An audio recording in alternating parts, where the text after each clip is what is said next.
ನಮಸ್ಕಾರ ಸ್ನೇಹಿತರೆ, ನಮ್ಮ ಇಂದಿನ ಭಾಗದಲ್ಲಿ ನಾವು ಆತ್ಮದ ನಿಜ ಸ್ವರೂಪ ಮತ್ತು ದೇಹದ ಅನಿತ್ಯತೆಯ ಬಗ್ಗೆ ತಿಳಿದುಕೊಂಡೆವು. ಇಂದು ಭಾಗ 2ರಲ್ಲಿ ಜನನ ಮತ್ತು ಮರಣದ ಆಚೆ ಇರುವ ಆಧ್ಯಾತ್ಮಿಕ ಸತ್ಯವೇನು, ಆತ್ಮದ ನಿಜ ಸ್ವರೂಪ ಪಯಣ ಹೇಗಿರುತ್ತದೆ ಹಾಗೂ ಈ ಜ್ಞಾನವು ನಮ್ಮ ಜೀವನವನ್ನು ಹೇಗೆ ಬದಲಾಯಿಸುತ್ತದೆ ಎಂಬುದನ್ನು ಆಳವಾಗಿ ತಿಳಿದುಕೊಳ್ಳೋಣ. ಈ ವಿಡಿಯೋವನ್ನು ಕೊನೆವರೆಗೂ ತಪ್ಪದೇ ವೀಕ್ಷಿಸಿ, ಏಕೆಂದರೆ ಈ ವಿಷಯವು ನಿಮ್ಮ ಜೀವನವನ್ನು ಹೊಸ ದೃಷ್ಟಿಕೋನದಿಂದ ನೋಡುವಂತೆ ಮಾಡಬಹುದು. ಭೋಗೈಶ್ವರ್ಯ ಪ್ರಸಕ್ತಾನಂ ತಯಾ ಪ್ರಭೃತ ಚೇತಸಂ ವ್ಯವಸಾಯಾತ್ಮಿಕ ಬುದ್ಧಿಂ ಸಮಾಧೌ ನ ವಿಧೀಯತೆ ತ್ರೈಗುಣ್ಯೇ ವಿಷಯ ವೇದ ನಿಸ್ತ್ರೈಗುಣ್ಯೋ ಭವ ಅರ್ಜುನ ನಿದ್ವರ್ಧೋ ನಿತ್ಯಸತ್ವಂಸ್ಥೋ ನಿಯೋರ್ಗುಣಕ್ಷೇಮ ಆತ್ಮವನ್. ಇಂದ್ರಿಯ ತುಷ್ಟಿ ಹಾಗೂ ಪ್ರಾಪಂಚಿಕ ಸಂಪತ್ತುಗಳಲ್ಲಿ ವಿಪರೀತ ಮೋಹವಿಟ್ಟು ಅವುಗಳಿಂದ ದಿಗ್ಭ್ರಾಂತರಾಗುವವನಿಗೆ ಪರಮಪ್ರಭುವಿನ ಸೇವೆ ಮಾಡಬೇಕೆಂಬ ದೃಢ ನಿಶ್ಚಯ ಉಂಟಾಗುವುದಿಲ್ಲ. ವೇದವು ಐಹಿಕ ಪ್ರಕೃತಿಯ ತ್ರಿಗುಣಗಳ ವಿಷಯವನ್ನು ಚರ್ಚಿಸುತ್ತದೆ. ಹೇ ಅರ್ಜುನ, ಈ ತ್ರಿಗುಣಗಳನ್ನು ಜಯಿಸಿದ ಮೇಲೆಯೂ 3 ಗುಣಗಳಿಗೂ ಅತೀತನಾಗಿರು. ಲಾಭಗಳಿಕೆ ಹಾಗೂ ರಕ್ಷಣೆಗಳ ಬಗೆಗಿನ ಎಲ್ಲ ದ್ವಂದ್ವಗಳಿಂದ ಆತಂಕಗಳಿಂದ ಮುಕ್ತನಾಗು. ಆತ್ಮದಲ್ಲಿ ಸ್ಥಿತನಾಗು. ಭಗವದ್ಗೀತೆ 2ನೇ ಅಧ್ಯಾಯ 44-45 ಶ್ಲೋಕದಲ್ಲಿದೆ. ವೇದ ಎಂದರೆ ಜ್ಞಾನದ ಗ್ರಂಥ. ದೇಶ, ಜನಸಂಖ್ಯೆ, ಪರಿಸರ ಇತ್ಯಾದಿ ಅನುಸರಿಸಿ ಜ್ಞಾನ ಬೋಧನೆ ಮಾಡುವ ಅನೇಕ ಗ್ರಂಥಗಳಿವೆ. ಭರತಖಂಡದ ಮಟ್ಟಿಗೆ ಹೇಳುವುದಾದರೆ ತಿಳಿಯುವವನು ಬೋಧಿಸುವವನು ಗ್ರಂಥರಾಶಿಯನ್ನು ವೇದ ಎಂದು ಕರೆಯಲಾಗಿದೆ. ಪಾಶ್ಚಿಮಾತ್ಯ ಜಗತ್ತಿನಲ್ಲಿ ಇಂತಹ ಗ್ರಂಥಗಳು ಹಳೆಯ ಒಡಂಬಡಿಕೆ, ಹೊಸ ಒಡಂಬಡಿಕೆ ಮುಂತಾದ ಹೆಸರುಗಳಿಂದ ಪ್ರಸಿದ್ಧವಾಗಿವೆ. ಮಹಮ್ಮದೀಯರು ಕುರಾನ್ ಗ್ರಂಥವನ್ನು ಪವಿತ್ರವಾದುದೆಂದು ಅಂಗೀಕರಿಸುತ್ತಾರೆ. ಈ ಎಲ್ಲ ಜ್ಞಾನಬೋಧಕ ಗ್ರಂಥಗಳು ಉದ್ದೇಶವಾದರೂ ಏನು? ನಾವು ಪರಿಶುದ್ಧಾತ್ಮರು ಎಂಬ ನಮ್ಮ ಸ್ಥಾನದ ಬಗೆಗೆ ನಮ್ಮ ಶಿಕ್ಷಣವು ನೀಡುವುದೇ ಈ ಗ್ರಂಥದ ಉದ್ದೇಶ. ಕೆಲವು ನಿಯಮ ನಿಷ್ಠೆಗಳನ್ನು ಹಾಕಿ ನಮ್ಮ ದೈಹಿಕ ಕಾರ್ಯಗಳನ್ನು ನಿರ್ಬಂಧಿಸುವುದು ಈ ಗ್ರಂಥಗಳ ಗುರಿ. ಇಂತಹ ನಿಯಮ ನಿಷ್ಠೆಗಳು ಅನೈತಿಕ ಕಟ್ಟಳೆಗಳನ್ನು ಎಂದು ಪ್ರತ್ಯೇಕವಾಗಿವೆ. ಉದಾಹರಣೆಗೆ ಬೈಬಲ್ ಗ್ರಂಥವನ್ನು ತೆಗೆದುಕೊಳ್ಳೋಣ. ಈ ಗ್ರಂಥದಲ್ಲಿ 10 ದೈವಾಜ್ಞೆಗಳಿವೆ. ನಮ್ಮ ಬದುಕನ್ನು ನಿಯಂತ್ರಿಸುವ ಈ ಆಜ್ಞೆಗಳ ಗುರಿ ಅತ್ಯುನ್ನತ ಮಟ್ಟದ ಪರಿಪೂರ್ಣತೆಯನ್ನು ಗಳಿಸುವಂತೆ ನಾವು ನಮ್ಮ ದೇಹವನ್ನು ನಿಯಂತ್ರಿಸಿಕೊಳ್ಳಬೇಕು. ನಿಯಂತ್ರಕ ತತ್ವಗಳನ್ನು ಅನುಷ್ಠಾನ ಮಾಡದೆ ನಮ್ಮ ಜೀವಿತವನ್ನು ಪರಿಪೂರ್ಣಗೊಳಿಸಿಕೊಳ್ಳುವುದು ಸಾಧ್ಯವಿಲ್ಲ. ನಿಯಂತ್ರಕ ತತ್ವಗಳು ದೇಶದಿಂದ ದೇಶಕ್ಕೆ, ಧರ್ಮಗ್ರಂಥದಿಂದ ಧರ್ಮಗ್ರಂಥಕ್ಕೆ ಬೇರೆಯಾಗಬಹುದು, ಅಥವಾ ಒಂದು ಧರ್ಮಗ್ರಂಥ ಹೇಳಿದನ್ನು ಇನ್ನೊಂದು ಹೇಳದಿರಬಹುದು. ಇದೇನು ಅಷ್ಟು ಮುಖ್ಯವಲ್ಲ, ಏಕೆಂದರೆ ಈ ತತ್ವಗಳು ಆಯಾ ಕಾಲ, ಸಂದರ್ಭ ಹಾಗೂ ಜನರ ಮನೋಭಾವವನ್ನನುಸರಿಸಿ ರೂಪಿಸಲಾಗುತ್ತದೆ. ಆದರೆ ನಿಯಂತ್ರಕ ತತ್ವ ಮೂಲತಃ ಒಂದೇ. ಪ್ರಜಾಪಾಲನೆಗೆಂದು ಸರಕಾರವು ಹೇಗೆ ಕೆಲವು ನಿಯಮಗಳನ್ನು ಗೊತ್ತು ಮಾಡಿರುತ್ತದೆಯೋ, ಇದು ಹಾಗೆಯೇ ಕೆಲವು ಕೆಳಮಟ್ಟದ ನಿರ್ಬಂಧಗಳಿಲ್ಲದೆ ಒಂದು ಸರಕಾರವಾಗಲಿ, ಇವೆಲ್ಲವೂ ಒಂದೇ ನಾಗರಿಕ ಜನಾಂಗವಾಗಲಿ ಪ್ರಗತಿ ಸಾಧಿಸುವುದು ಅಸಾಧ್ಯವಿಲ್ಲ. ಮೇಲೆ ಉಲ್ಲೇಖಿಸಲಾಗಿರುವ ಶ್ಲೋಕಗಳಲ್ಲಿ ಶ್ರೀಕೃಷ್ಣನು ಅರ್ಜುನನನ್ನು ಉದ್ದೇಶಿಸಿ ಮಾತನಾಡುತ್ತಾ ವೇದೋಕ್ತ ನಿಯಂತ್ರಗಳ ತತ್ವಗಳನ್ನು ಸತ್ವ, ರಾಜಸ ಹಾಗೂ ತಾಮಸವೆಂಬ ಐಹಿಕ ತ್ರಿಗುಣಗಳನ್ನು ನಿಯಂತ್ರಿಸುವ ಉದ್ದೇಶವುಳ್ಳವಾಗಿವೆ. ತ್ರೈಗುಣ್ಯ ವಿಷಯ ವೇದ ಎಂದು ಹೇಳಲಾಗುತ್ತದೆ. ವ್ಯಕ್ತಿಯು ಐಹಿಕ ತ್ರಿಗುಣಗಳಿಗೆ ಅತೀತನಾದ ಪರಿಶುದ್ಧ ಚೇತನಾತ್ಮ. ಹಾಗಾಗಿ ಅವನು ತನ್ನ ಈ ಸ್ವರೂಪ ಸ್ಥಿತಿಯಲ್ಲಿ ನೆಲೆಗೊಳ್ಳುವಂತೆ ಅರ್ಜುನನಿಗೆ ಶ್ರೀಕೃಷ್ಣನು ಬೋಧಿಸುತ್ತಾನೆ. ನಾವು ಈಗಾಗಲೇ ಹೇಳಿರುವಂತೆ ಇಂದ್ರಿಯಗಳು ಬಾಹ್ಯ ವಸ್ತುಗಳನ್ನು ಸ್ಪರ್ಶಕ್ಕೆ ಬರುವುದರಿಂದ ಶೀತೋಷ್ಣ, ಸುಖ ದುಃಖ ಮುಂತಾದ ದ್ವಂದ್ವಗಳನ್ನು ಉದ್ಭವಿಸುತ್ತವೆ. ಬೇರೆ ಮಾತುಗಳಲ್ಲಿ ಹೇಳುವುದಾದರೆ ವ್ಯಕ್ತಿಯು ತನ್ನನ್ನು ತನ್ನ ದೇಹದ ಜೊತೆ ನವೀಕರಿಸಿಕೊಳ್ಳುವುದರಿಂದ ಇಂತಹ ದ್ವಂದ್ವ ಗುಣಗಳುಂಟಾಗುತ್ತವೆ. ತಾಪಶ್ಚರ್ಯಾಯ ಬದುಕು ನಡೆಸಿದ್ದಲ್ಲಿ ಅಥವಾ ಶಿಸ್ತಿನ ಜೀವನಕ್ಕೆ ಒಳಪಟ್ಟಿದ್ದಲ್ಲಿ ಸ್ವರ್ಗೀಯ ಸುಖ ದಕ್ಕುತ್ತದೆಂದು ಭರವಸೆ ನೀಡುವ ವೇದದ ಮಾತಿಗೆ ಸುಖಾನುಭವ ಹಾಗೂ ಅಧಿಕಾರ ಬಯಸುವ ಜನರು ಮರುಳಾಗುತ್ತಾರೆಂದು ಕೃಷ್ಣನು ಇಲ್ಲಿ ಸೂಚಿಸುತ್ತಿದ್ದಾನೆ.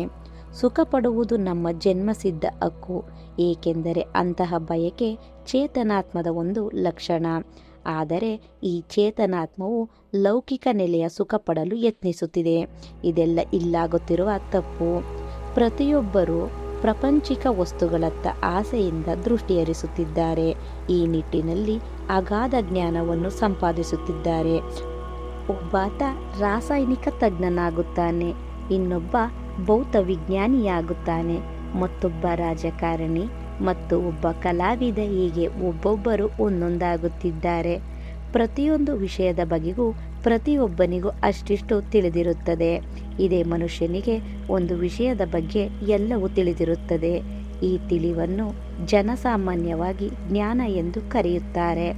ಆದರೆ ನಾನು ಈ ದೇಹವನ್ನು ಬಿಟ್ಟೊಡನೆ ಈ ಎಲ್ಲ ಜ್ಞಾನವು ತೊಡೆದು ಹೋಗುತ್ತದೆ. ಒಬ್ಬ ವ್ಯಕ್ತಿಯು ಅವನ ಹಿಂದಿನ ಜನ್ಮದ ದೊಡ್ಡ ವಿದ್ವಾಂಸನಾಗಿರಬಹುದು, ಆದರೆ ಈ ಜನ್ಮದಲ್ಲಿ ಅವನು ಪುನಃ ಶಾಲೆಗೆ ಹೋಗಿ ಓದು ಬರಹ ಮುಂತಾದ ಎಲ್ಲವನ್ನು ಮೊದಲಿನಿಂದ ಕಲಿಯಬೇಕು. ಇಂದಿನ ಜನ್ಮದಲ್ಲಿ ಕಲಿತದೆಲ್ಲ ಮರೆತು ಹೋಗಿರುತ್ತದೆ. ವಾಸ್ತವದ ಮಾತೆಂದರೆ ನಾವು ನಿತ್ಯ ಜ್ಞಾನವನ್ನು ಅರಸುತ್ತೇವೆ, ಆದರೆ ಈ ಐಹಿಕ ದೇಹದಿಂದ ಅಂತಹ ಜ್ಞಾನವನ್ನು ಸಂಪಾದಿಸುವುದು ಸಾಧ್ಯವಿಲ್ಲ. ನಾವು ಆನಂದವನ್ನು ಗಳಿಸಲೆತ್ನಿಸುತ್ತಿರುವುದು ಈ ಐಹಿಕ ದೇಹಗಳಿಂದ, ಆದರೆ ದೈಹಿಕ ಸುಖವು ನಮ್ಮ ನಿಜವಾದ ಸುಖವಾಗುವುದಿಲ್ಲ. ಇದೇನಿದ್ದರೂ ಕೃತಕ. ಈ ಕೃತಕ ಸಂತೋಷ ಪಡೆಯುತ್ತಾ ಮುಂದುವರಿಯುವುದೇ ನಮ್ಮ ಉದ್ದೇಶವಾಗಿದ್ದಲ್ಲಿ ನಿತ್ಯ ಸುಖದ ನಮ್ಮ ಸ್ಥಾನವನ್ನು ಗಳಿಸಲಾರೆವು ಎಂಬುದನ್ನು ನಾವು ಅರ್ಥ ಮಾಡಿಕೊಳ್ಳಬೇಕು. ಈ ದೇಹವು ನಮಗೊಂದಾಗಿರುವ ಒಂದು ರೋಗಪೀಡಿತ ಅವಸ್ಥೆ. ರೋಗಪೀಡಿತನೊಬ್ಬ ಸರಿಯಾಗಿ ಸುಖ ಪಡಲಾರ. ಉದಾಹರಣೆಗೆ, ಕಾಮಾಲೆ ರೋಗವಿರುವ ಒಬ್ಬನಿಗೆ ಕಲ್ಲು ಸಕ್ಕರೆಯು ಕಹಿಯಾಗಿ ಕಾಣುತ್ತದೆ. ಆರೋಗ್ಯವಂತನು ಕಲ್ಲು ಸಕ್ಕರೆಯನ್ನು ಸಿಹಿಯಾಗಿಯೇ ಗ್ರಹಿಸಬಲ್ಲ.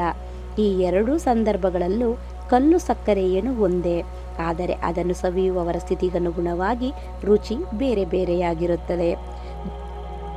ದೇಹಕ್ಕೆ ಸಂಬಂಧಿಸಿದಂತೆ ಮಾತ್ರ ಬದುಕುವ ನಮ್ಮ ಈ ರೋಗಗ್ರಸ್ತ ಮನೋಭಾವವನ್ನು ನಾವು ಗುಣಪಡಿಸಿಕೊಂಡಲ್ಲದೆ ಆಧ್ಯಾತ್ಮಿಕ ಬದುಕಿನ ಸವಿ ನಮ್ಮ ನಾಲಿಗೆಗೆ ಹತ್ತುವುದಿಲ್ಲ. ವಾಸ್ತವವಾಗಿ ಆಧ್ಯಾತ್ಮಿಕ ಬದುಕು ನಮಗೆ ಕಹಿಯಾಗಿಯೇ ಕಾಣುತ್ತದೆ. ಇದೇ ಹೊತ್ತು ಐಹಿಕ ಬದುಕಿನ ಸುಖಭೋಗವನ್ನು ವರ್ಧಿಸಿಕೊಂಡಂತೆಲ್ಲ ನಾವು ನಮ್ಮ ರೋಗಗ್ರಸ್ತ ಅವಸ್ಥೆಯನ್ನು ಉಲ್ಬಣಿಸಿಕೊಳ್ಳುತ್ತಲೇ ಇರುತ್ತೇವೆ. ವಿಷಮ ಶೀತ ಜ್ವರ ಬಂದಿರುವ ವ್ಯಕ್ತಿಯು ಗಟ್ಟಿ ಆಹಾರವನ್ನು ಸೇವಿಸುವಂತಿಲ್ಲ. ಆದರೂ ಅವನನ್ನು ಸಂತೋಷಪಡಿಸಲು ಅವನಿಗೆ ಗಟ್ಟಿ ಆಹಾರ ಕೊಟ್ಟರೆ ಆ ರೋಗಿಯು ತನ್ನ ಸ್ಥಿತಿಯನ್ನು ಇನ್ನಷ್ಟು ಜಟಿಲಗೊಳಿಸಿಕೊಳ್ಳುತ್ತಾನೆ. ಅವನ ಪ್ರಾಣಕ್ಕೆ ಅಪಾಯ ಬಂದರೂ ಬರುತ್ತದೆ. ಐಹಿಕ ಅಸ್ತಿತ್ವದ ಯಾತನೆಗಳಿಂದ ನಮಗೆ ನಿಜವಾಗಿಯೂ ಮುಕ್ತಿ ಬೇಕಾದಲ್ಲಿ ನಾವು ನಮ್ಮ ದೇಹದ ಬೇಡಿಕೆಗಳನ್ನು ಹಾಗೂ ಸಂತೋಷಗಳನ್ನು ಮಿತಿಗೊಳಿಸಿಕೊಳ್ಳಬೇಕು. ವಾಸ್ತವವಾಗಿ ಐಹಿಕ ಸುಖವು ಸುಖವೇ ಅಲ್ಲ. ನಿಜವಾದ ಸುಖ ನಿಂತು ಹೋಗುವುದಿಲ್ಲ. ಮಹಾಭಾರತದಲ್ಲಿ ರಮಂತೆ ಯೋಗಿನೋನಂತೆ ಎಂದು ಪ್ರಾರಂಭವಾಗುವ ಒಂದು ಶ್ಲೋಕವಿದೆ. ಆಧ್ಯಾತ್ಮಿಕ ನೆಲೆಗೆ ಉನ್ನತಿ ಪಡೆಯಲು ಯತ್ನಿಸುತ್ತಿರುವ ಯೋಗೀನಾಂ ನಿಜವಾಗಿಯೂ ಸುಖಾನುಭವ ಪಡೆಯುತ್ತಿದ್ದಾರೆ ರಮಂತೆ, ಆದರೆ ಅವರು ಪಡುತ್ತಿರುವ ಸುಖವು ಕೊನೆಯಿಲ್ಲದ್ದು. ಅನಂತೆ ಎಂಬುದು ಈ ಶ್ಲೋಕದ ಅರ್ಥ. ಹೀಗೇಕೆ? ಪುಸ್ತಕ ಯೋಗಿಗಳು ಪಡುತ್ತಿರುವ ಸುಖವು ಪರಮ ಭೋಕ್ತುವಿನ ರಾಮ ಶ್ರೀಕೃಷ್ಣನ ಸಂಬಂಧದಲ್ಲಿಲ್ಲದಿರುವುದೇ ಇದಕ್ಕೆಲ್ಲ ಕಾರಣ. ಶ್ರೀಕೃಷ್ಣನೇ ನಿಜವಾದ ಭೋಕ್ತ. ಭಗವದ್ಗೀತೆಯು ಈ ಮಾತನ್ನು ಸಮರ್ಥಿಸುತ್ತದೆ. ಭೋಕ್ತಾರಂ ಯಜ್ಞ ತಪಸಂ ಸರ್ವಲೋಕ ಮಹೇಶ್ವರಂ ಸುಹೃದಂ ಸರ್ವಭೂತಾನಂ ಜ್ಞತ್ವಂ ಶಾಂತಿಂ ರುಸ್ಪತಿ. ಎಲ್ಲ ಯಜ್ಞಗಳ ಹಾಗೂ ತಪೋಕ್ರಿಯೆಗಳ ಭೋಕ್ತರ ಸಲಹೆ, ಗ್ರಹಲೋಕಗಳು ಹಾಗೂ ದೇವತೆಗಳ ಪರಮ ಒಡೆಯ, ಎಲ್ಲ ಜೀವಿಗಳ ಪೋಷಕ ಹಾಗೂ ಹಿತೈಷಿ, ಈ ಎಲ್ಲವೂ ತಾನೇ ಎಂಬುದನ್ನು ಬಲ್ಲ ವಿಮಲ ಪುರುಷನು ಐಹಿಕ ಯಾತನೆಗಳೆಂಬ ನೋವಿನಿಂದ ಮುಕ್ತಿ ಪಡೆಯುತ್ತಾರೆ. ಭಗವದ್ಗೀತೆ 5.29. ಭೋಗ ಎಂದರೆ ಸುಖ ಪಡುವುದು. ನಾವು ಭೋಗ್ಯ ವಸ್ತು ಎಂಬುದು ನಮ್ಮ ಸ್ಥಾನ. ಈ ಅರಿವು ನಮಗುಂಟಾದಾಗ ನಮಗೆ ಸುಖ ಬರುತ್ತದೆ. ಪರಮಪ್ರಭುವು ನಿಜವಾದ ಭೋಕ್ತ, ನಾವು ಅವನ ಭೋಗಕ್ಕೆ ವಸ್ತು. ಈ ತೆರೇನ ಸಂಬಂಧಕ್ಕೆ ಲೋಕದಲ್ಲಿ ಗಂಡ ಹೆಂಡಿರ ನಡುವಣ ನಂಟು ಒಂದು ಉದಾಹರಣೆಯಾಗುತ್ತದೆ.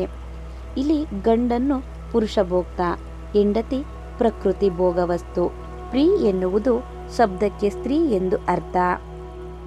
ಪುರುಷ ಅಥವಾ ಚೇತನವು ಇಲ್ಲಿ ಭೋಕ್ತ ಮತ್ತು ಪ್ರಕೃತಿ ಅಥವಾ ನಿಸರ್ಗವು ಭೋಗವಸ್ತು. ಇರುತ್ತಾ ಸುಖಾನುಭವದಲ್ಲಿ ಗಂಡ ಹೆಂಡತಿಯರಿಬ್ಬರು ಪಾಲ್ಗೊಳ್ಳುತ್ತಾರೆ. ನಿಜವಾದ ಭೋಗವಿರುವ ಕಡೆ ಗಂಡು ಹೆಚ್ಚು ಸುಖಪಟ್ಟ, ಹೆಂಡತಿ ಕಡಿಮೆ ಸುಖಕ್ಕೆ ಭಾಗಿಯಾದಳು ಎಂಬ ವ್ಯತ್ಯಾಸ ಇರುವುದಿಲ್ಲ. ಇಲ್ಲಿ ಗಂಡು ಪ್ರಬಲನು ಹಾಗೂ ಹೆಣ್ಣು ಬಲಕ್ಕೆ ಒಳಗಾದವಳಾದರೂ ಸುಖದ ಮಾತಿಗೆ ಬಂದಾಗ ಇಬ್ಬರ ನಡುವೆಯೂ ಯಾವುದೇ ತಾರತಮ್ಯವಿಲ್ಲ. ಹಾಗೆ ನೋಡಿದರೆ ಬಹುತರ ಯಾವ ಜೀವಿಯೂ ಭೋಕ್ತವಲ್ಲ. ಭಗವಂತನು ತನ್ನನ್ನು ಬಹುಸಂಖ್ಯೆಯಲ್ಲಿ ವಿಸ್ತರಿಸಿಕೊಂಡನು. ನಾವು ಆ ವಿಸ್ತರಣೆಯ ಭಾಗಿಗಳಾಗಿದ್ದೇವಷ್ಟೇ. ಪ್ರಭುವು ಎರಡನೆಯದೊಂದಿಲ್ಲ, ಏಕಮದ್ವಿತೀಯನು. ಸಂತೋಷ ಪಡುವುದಕ್ಕಾಗಿ ಅವನು ತನ್ನನ್ನು ಬಹುಸಂಖ್ಯೆಯಲ್ಲಿ ವಿಸ್ತರಿಸಿಕೊಂಡನು. ನಾವು ಒಬ್ಬರೇ ಒಂದು ಕೊಠಡಿಯಲ್ಲಿ ಕುಳಿತು ನಮ್ಮಷ್ಟಕ್ಕೆ ನಾವೇ ಮಾತನಾಡಿಕೊಳ್ಳುವುದರಲ್ಲಿ ಸುಖವೇ ಇಲ್ಲ, ಅಥವಾ ಅಲ್ಪ ಸುಖವಿದೆ ಎಂಬುದು ನಮ್ಮ ಅನುಭವ. ಅದೇ ಆ ಕೊಠಡಿಯಲ್ಲಿ 5 ಮಂದಿ ಇರುವರೆನ್ನಿ, ಆಗ ಮಾತುಕತೆ ಸಂತೋಷದಲ್ಲಿ ನುರ್ಮಡಿಸುತ್ತದೆ. ಇಂತಹ ಒಂದು ಕೊಠಡಿಯಲ್ಲಿ ಶ್ರೀಕೃಷ್ಣ ವಿಷಯಕವಾದನ್ನು ಮಾತನ್ನು ನಡೆದರೆ ಸಂತೋಷ ಇನ್ನೂ 100 ಪಟ್ಟು ಹೆಚ್ಚಾಗುತ್ತದೆ. ವೈವಿಧ್ಯವೇ ಸುಖ. ತನ್ನ ಆನಂದಕ್ಕಾಗಿ ಭಗವಂತನು ಹಲವಾರಾಗಿ ವಿಸ್ತರಿಸಿಕೊಂಡನು. ಅದರಿಂದ ಅವನ ಭೋಗಕ್ಕೆ ವಸ್ತುವಾಗುವುದು ನಮ್ಮ ಸ್ಥಾನ. ಅದೇ ನಮ್ಮ ಸ್ವರೂಪ ಸ್ಥಿತಿ. ನಾವು ಸ್ಪಷ್ಟರಾಗಿರುವುದು ಉದ್ದೇಶ ಅದೇ. ಭೋಕ್ತ ಹಾಗೂ ಭೋಗಿಸಲ್ಪಟ್ಟವ ಇಬ್ಬರಿಗೂ ಪ್ರಜ್ಞೆಯುಂಟು. ಆದರೆ ಭೋಗಿಸಲ್ಪಟ್ಟವನು ಪ್ರಜ್ಞೆಯು ಭೋಕ್ತವಿನ ಪ್ರಜ್ಞೆಗೆ ಅಧೀನವಾದನು. ಕೃಷ್ಣನು ಭೋಕ್ತವು, ನಾವು ಆ ಭೋಗಕ್ಕೆ ವಸ್ತುಗಳು ಆಗಿದ್ದೇವೆ. ಹೀಗಿದ್ದರೂ ಸುಖಾನುಭವದಲ್ಲಿ ಪ್ರತಿಯೊಬ್ಬರೂ ಸಮವಾಗಿ ಭಾಗಿಗಳಾಗಿರಬಹುದು. ಭಗವಂತನ ಸುಖದಲ್ಲಿ ನಾವು ಭಾಗಿಗಳಾದಾಗ ನಮ್ಮ ಸುಖಾನುಭವವು ಪರಿಪೂರ್ಣಗೊಳ್ಳಬಹುದು. ಈ ದೇಹವನ್ನು ಹಿನ್ನೆಲೆ ಮಾಡಿಕೊಂಡು ನಾವು ಪ್ರತ್ಯೇಕವಾಗಿ ಸುಖ ಪಡಬಹುದಾದರೆ ಸಾಧ್ಯತೆಯೇ ಇಲ್ಲ. ಸ್ಥೂಲ ಐಹಿಕ ಶರೀರವನ್ನು ಹೊಂದಿರುವ ಪ್ರಾಪಂಚಿಕ ಸುಖ ಪಡೆಯುವುದನ್ನು ಭಗವದ್ಗೀತೆಯಲ್ಲಿ ಉದ್ದಕ್ಕೂ ಖಂಡಿಸಲಾಗಿದೆ, ನಿರುತ್ಸಾಹಗೊಳಿಸಲಾಗಿದೆ. ಮಾತ್ರ ಸ್ಪರ್ಶಾಂಸ್ತು ಕೌಂತೆಯ ಶೀತೋಷ್ಣ ಸುಖ ದುಃಖದಂ ಆಗಮಪಾಯಿನೋ ನಿತ್ಯಸ್ಥಂ ತಿತಿಕ್ಷಸ್ವ ಭಾರತ. ಏ ಕುಂತಿಪುತ್ರ, ಶೀತೋಷ್ಣ ಸುಖ ದುಃಖಗಳು ಕಾಣಿಸಿಕೊಂಡು ತಾತ್ಕಾಲಿಕವಾಗಿ ಇದ್ದು ಸ್ವಲ್ಪ ಸಮಯದ ಬಳಿಕ ಇಲ್ಲವಾಗುವುದು. ಚಳಿಗಾಲ ಬೇಸಿಗೆಗಳು ಬಂದು ಹೋದಂತೆ ಏ ಭರತ ವಂಶೋದ್ಭಾವನೆ, ಇಂತಹ ಅವಸ್ಥೆಗಳೇನಿದ್ದರೂ ಇಂದ್ರಿಯ ಗ್ರಹಿಕೆಗಳು. ವ್ಯಕ್ತಿಯು ಅವುಗಳಿಂದ ಬಂಧಿತರಾಗಿದ್ದಾನೆ. ಇಂದು ಅವನು ಸಹಿಸಲು ಅಭ್ಯಾಸ ಮಾಡಿಕೊಳ್ಳಬೇಕು. ಭಗವದ್ಗೀತೆ 2.14. ನಮ್ಮ ಈ ಸ್ಥೂಲ ಶರೀರವು ಪ್ರಕೃತಿ ಗುಣಗಳ ಪರಸ್ಪರ ಕಲಿತು ಕಾರ್ಯ ಮಾಡುವುದನ್ನು ಫಲ ಮತ್ತು ಕಿಲವಾಗುವುದೇ ಅದರ ಹಣೆಬರಹ. ಅಂತವಂತ ಇಮೇ ದೇಹ ನಿತ್ಯಸ್ತೋಕ್ತ ಶಾರೀರಿಣಃ ಅನಾಸಿನೋ ಪ್ರಮೇಯಸ್ಯ ತಸ್ಮಾದ್ ಯುದ್ಧ ಸ್ವಭಾರತಃ. ಅವಿನಾಶಿಯು ಆಳವಿಗೆ ಸಿಗದವನು, ನಿತ್ಯನು ಆದ ಜೀವಿಯು ಐಹಿಕ ಶರೀರವು ಮಾತ್ರ ನಾಶವಾಗುತ್ತದೆ. ಆದ್ದರಿಂದ ಈ ಭರತರ್ಷಭ ಯುದ್ಧ ಮಾಡು. ಭಗವದ್ಗೀತೆ 2.18. ಆದ್ದರಿಂದ ದೇಹ ಮೂಲವಾದ ಕಲ್ಪನೆಯನ್ನು ಮೀರಿ ಮುಂದುವರೆಯುವುದು ನಮ್ಮ ನೈಜ ಆಧ್ಯಾತ್ಮಿಕ ಬದುಕಿಗೆ ಸೇರಿಕೊಳ್ಳುವಂತೆ ಶ್ರೀಕೃಷ್ಣನು ನಮಗೆ ಪ್ರೋತ್ಸಾಹಿಸುತ್ತಾನೆ. ಗುಣಾನ್ ಏತನ್ ಅತಿಥ್ಯಾತ್ರಿನ್ ದೇಹಿ ದೇಹ ಸಮುದ್ಭವನ್ ಜನ್ಮ ಮೃತ್ಯು ಜರಾ ದುಃಖ ವಿಮುಕ್ತೋಮೃತಂ ಅಶ್ನುತೆ. ದೇಹಸ್ಥಾನದ ಜೀವಿಯು ಸತ್ವ, ರಾಜಸು ಹಾಗೂ ತಾಮಸವೆಂಬ ಪ್ರಕೃತಿ ಗುಣಗಳಿಂದ ಅತೀತನಾಗಬಲ್ಲನಾದರೆ ಆತ ಹುಟ್ಟು, ಸಾವು ಹಾಗೂ ವೃದ್ಧಾಪ್ಯಗಳು ತರುವ ಯಾತನೆಗಳಿಂದ ಮುಕ್ತನಾಗಬಲ್ಲ. ಈ ಜನ್ಮದಲ್ಲೇ ಮಧುವನ್ನು ಸವಿಯಬಲ್ಲ. ಭಗವದ್ಗೀತೆ 14.20. ಪ್ರಕೃತಿ ತ್ರಿಗುಣಗಳನ್ನು ಮೀರಿದ ಪರಿಶುದ್ಧ ಬ್ರಹ್ಮಭೂತ ನೆಲೆಯಲ್ಲಿ ನಮ್ಮನ್ನು ನಾವು ಸ್ಥಾಪಿಸಿಕೊಳ್ಳಲು ಕೃಷ್ಣ ಪ್ರಜ್ಞೆಯ ವಿಧಾನವನ್ನು ಅನುಷ್ಠಾನ ಮಾಡಬೇಕು. ಭಗವಾನ್ ಚೈತನ್ಯ ಪರಮಪ್ರಭುಗಳ ಕೊಡುಗೆಯಾದ ಕೃಷ್ಣನಾಮ ಕೀರ್ತನೆ ವಿಧಾನವು ಎಂದರೆ ಹರೇ ಕೃಷ್ಣ ಕೃಷ್ಣ ಕೃಷ್ಣ ಹರೇ ಹರೇ ಹರೇ ರಾಮ ರಾಮ ರಾಮ ಹರೇ ಹರೇ ಎನ್ನುವ ಮಂತ್ರವು ಕೃಷ್ಣ ಪ್ರಜ್ಞೆ ಪ್ರಕ್ರಿಯೆಗೆ ಆದಿ ಮಾಡಿಕೊಡುತ್ತದೆ. ಈ ವಿಧಾನವನ್ನು ಭಕ್ತಿಯೋಗ ಅಥವಾ ಮಂತ್ರಯೋಗ ಎಂದು ಕರೆಯುತ್ತಾರೆ. ಅತ್ಯುನ್ನತ ನೆಲೆಯ ಪರಮಾರ್ಥಿಕರು ಕೂಡ ಈ ವಿಧಾನವನ್ನು ಅನುಷ್ಠಾನ ಮಾಡುತ್ತಾರೆ. ಅತೀಂದ್ರಿಯರು ಜನನ ಮರಣಗಳನ್ನು ಮೀರಿ ಹೇಗೆ ತಮ್ಮ ಅನನ್ಯತೆಯನ್ನು ಸತ್ಕರಿಸಿಕೊಳ್ಳುತ್ತಾರೆ ಮತ್ತು ಆಧ್ಯಾತ್ಮಿಕ ಬ್ರಹ್ಮಾಂಡಗಳಿಗೆ ಹೇಗೆ ವರ್ಗಾಂತರಿಸಲಾಗುತ್ತಾರೆ ಎನ್ನುವುದನ್ನು ಮುಂದಿನ ಅಧ್ಯಾಯಗಳಲ್ಲಿ ಚರ್ಚಿಸಲಾಗುವುದು.